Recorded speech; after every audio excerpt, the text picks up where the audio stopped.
اجنبی شخص کو جو جنگلوں ویرانوں میں رہتا ہو 25 سال بعد جنگل سے نکل کر غاروں سے نکل کر ویرانوں سے نکل کر شہر میں آئے، کوئی اسے پہچانتا بھی نہ ہو، لیکن پورا بغداد استقبال کے لیے کھڑا ہو جاتا ہے۔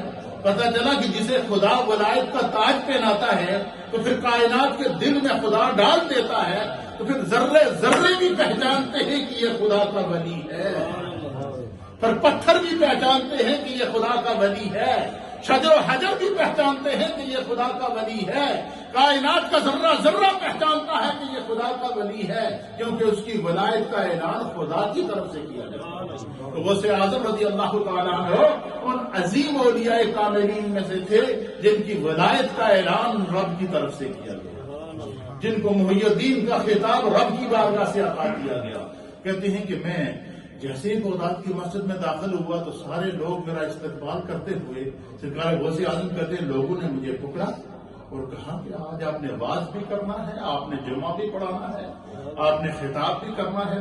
تو سرکار غوث اعظم کہتے ہیں کہ میرے اندر ایک جھجک پیدا ہوئی، سوچا یہاں تو بڑے بڑے فصحائے عرب موجود ہیں، بغداد کے بڑے بڑے فصحاء موجود ہیں، بڑے بڑے ائمہ اور اہل فکر و دانش موجود ہیں، تو میں ان کے سامنے کیسے خطاب کروں گا؟ کہتے ہیں کہ میں ابھی سوچ ہی رہا تھا، سرکار غوث اعظم کہتے ہیں کہ مجھے عالم بیداری کے اندر بیٹھے بیٹھے جمعے کے دن حالت بیداری کے اندر جاگتی آنکھوں کے ساتھ میں نے دیکھا کہ میں مصطفیٰ کی بارگاہ میں موجود ہوں، مجھے دیدار مصطفیٰ نصیب ہوا۔ کیا ہوا؟ دیدار مصطفیٰ نصیب ہوا۔ تو حضور علیہ الصلوۃ والسلام نے مجھے مخاطب کر کے فرمایا، غوث اعظم فرماتے ہیں حضور نے فرمایا کہ میرے بیٹے عبد القادر آج لوگوں کو واز سنا۔ تو آپ کہتے ہیں کہ میں نے عرض کی یا رسول اللہ یہاں تو بڑے بڑے فصحاء موجود ہیں، بلاغاء موجود ہیں، بڑے بڑے پڑھے لکھے لوگ موجود ہیں، میں ان کے سامنے کیسے خطاب کروں گا؟ کہتے ہیں میرے مصطفیٰ نے مجھے فرمایا کہ عبد القادر اپنا منہ کھول۔ سرکار غوث اعظم کہتے ہیں کہ میں نے اپنا منہ کھولا، سرکار نے 7 مرتبہ اپنا لعاب، اپنی تھوک مبارک میرے منہ میں ڈالی۔ کہتے ہیں سرکار کا لعاب منہ میں پڑنا تھا تو پردے اٹھتے گئے، پردے اٹھتے گئے، سینے کے راز کھل گئے۔ وہ لعاب نہیں تھا، وہ حضور کی طرف سے علم کے خزانے تھے جو عبد القادر کے منہ کے ذریعے ان کے سینے میں اٹھے جا رہے۔ کہتے ہیں کہ ابھی جیسے ہی سرکار نے پھر میں نے دیکھا کہ میرے سامنے مولا کائنات جناب حیدر کرار سیدنا علی اور مرتضی کرم اللہ وجہہ الکریم بھی کھڑے۔ کہتے ہیں عالم بیداری میں سرکار غوث پاک کہتے ہیں عالم بیداری کے اندر میں نے دیدار مصطفیٰ بھی کیا اور عالم بیداری کے اندر میں نے دیدار مولا کائنات بھی کیا۔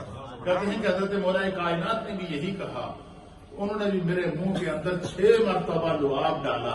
حضرت غوث اعظم کہتے ہیں کہ میں نے پوچھا کہ حضور سرکار نے تو 7 مرتبہ ڈالا ہے، آپ نے 6 مرتبہ اپنا لعاب میرے منہ کے اوپر رکھا ہے، اس کی وجہ کیا ہے؟ تو آپ نے کہتے ہیں مولا کائنات نے فرمایا ادب مصطفیٰ کی وجہ سے۔ کہتے ہیں کہ پھر کیا تھا؟ پھر میں نے واز شروع کیا اور پھر اس واز کے اندر جو خدا نے تاثیر پیدا کی، وہ تاثیر کیا تھی وہ سنیں گے تو آپ کا ایمان تازہ ہو جائے گا۔ غوث اعظم کا وہ پہلا واز تھا، پھر کائنات عالم میں پھیل گیا کہ عبد القادر جیلانی درس دیتے ہیں، پھر آپ کے دروس پڑھنا شروع ہو گئے۔ پھر کہتے ہیں ایک وقت آیا بغداد کی مسجد میں جگہ تنگ پڑ گئی، پھر کہتے ہیں کہ پھر دن مقرر ہوا کہ جی جگہ مسجد میں تنگ ہے، لہذا باہر میدان میں جو ہے وہ آپ درس دیا کریں گے۔ میدان میں ممبر لگا دیا گیا، وہاں لوگ جمع ہونا شروع ہو گئے۔ پھر مہینے میں ایک مرتبہ جب آپ نے دن طے کیا کہ بھائی اس طرح لوگوں کو آنے میں بہت تکلیف ہوتی ہے، میں مہینے میں ایک مرتبہ درس دیا کروں گا، اس پہ آپ لوگ آیا کریں، پھر لوگ جمع ہونا شروع ہو۔ حتیٰ کہ ایک روایت کے مطابق آپ کے دروس کے اندر لکھا ہے کہ سرکار غوث اعظم رضی اللہ تعالیٰ عنہ کے دروس کے اندر 10,000 20,000 اور ایک روایت کے مطابق 40 ہزار کا اجتماع ہوتا۔ کتنا اجتماع ہوتا؟ 40 ہزار کا اجتماع ہوتا۔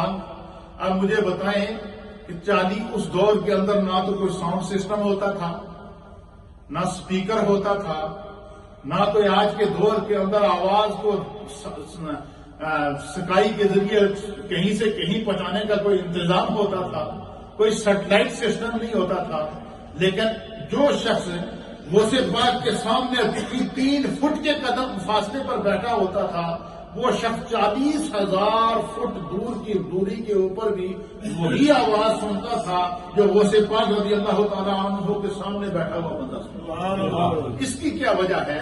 اب اس کے اوپر علماء اور محدثین نے بڑی ایمان افروز بات لکھی کہ امام بخاری نے لکھا کہ نبی پاک صلی اللہ علیہ وسلم کی حدیث ہے کہ جب اللہ کا ولی عبادات کے ذریعے، نوافل کے ذریعے اللہ کا قرب حاصل کر لیتا ہے، اللہ تعالیٰ کی صفات کا مظہر بن جاتا ہے، تو فرمایا کہ اللہ کے حبیب فرماتے ہیں کہ پھر اس کا بولنا خدا کا بولنا ہوگا۔